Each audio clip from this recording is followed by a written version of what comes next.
Hi everyone. This one doesn't have a Yeah. Or no, is it the one? No, it doesn't. Okay, so I'm gonna just give full disclosure to all of our viewers here.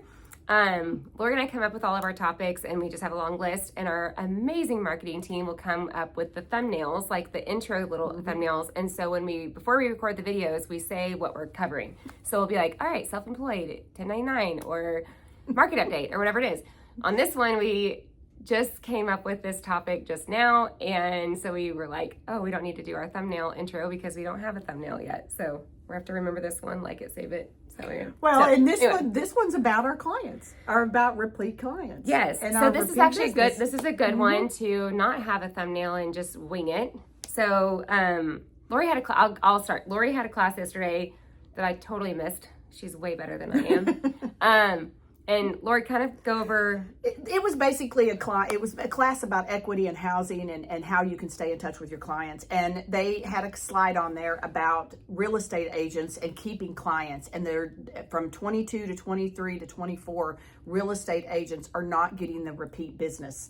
And not the borrowers and clients that buy homes are not going back to the same agent. So what did I do? I called Ashton and I'm like, are we losing our clients? Yes, we got to make sure that we're staying in touch and that we're doing the very best that we can, because we are so thankful for when a borrower refers out to us and they do come back to us. And we've both been doing it such a long time that we do have a huge database of customers. And it's very important to us to be able to keep these clients. So she's the queen of repeat clients. Well, and I think it's just, we were talking before we started videoing, and it was like, what the why behind it. And I was like, I think it goes back to just staying in touch with them and trying often, like I post on social media, not necessarily just because I want that information out, but I want people to know, like, I'm constantly wanting to engage with them and educate them even after they close. And I want them to know, one, that I'm still doing what I'm doing.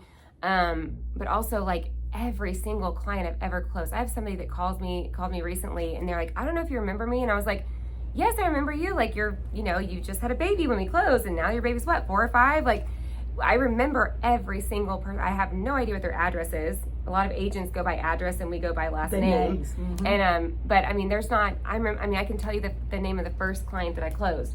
I mean, every one of y'all have no idea, are so important to us. And so, to your point, like, we want to make sure we're staying engaged. We also want to make sure that you see value in what we do, and it's not about, quote, winning the deal. It's not about when you go under contract and we locked your loan in, we're like, all right, peace out, we're done. Like, it's not about the commission, because I can't tell you how many times I've taken information. I did that with a repeat client.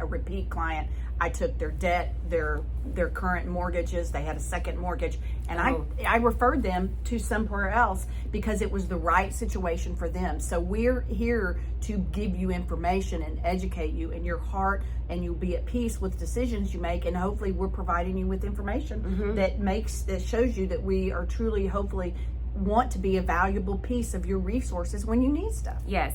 And after the closing table, I mean, here's my things. There's so many great lenders out there. I mean, we're friends with a lot of them too, because we all collaborate, we all talk and everything. And so it's not just about finding a good lender per se. It's that question of going, what is my lender doing for me after the closing? Or can I call them after closing? So many times we get texts going, who did I make my first payment to?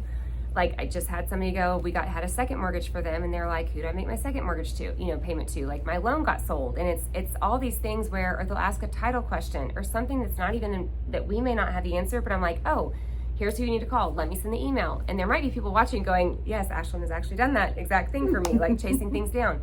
I had somebody where their tax bill, I mean, this is gonna be very specific, and again, she doesn't know who she is. I may even tell her she better watch this. But after she closed a few months later, the people that she bought the house from had a 100% disability. So they had no taxes.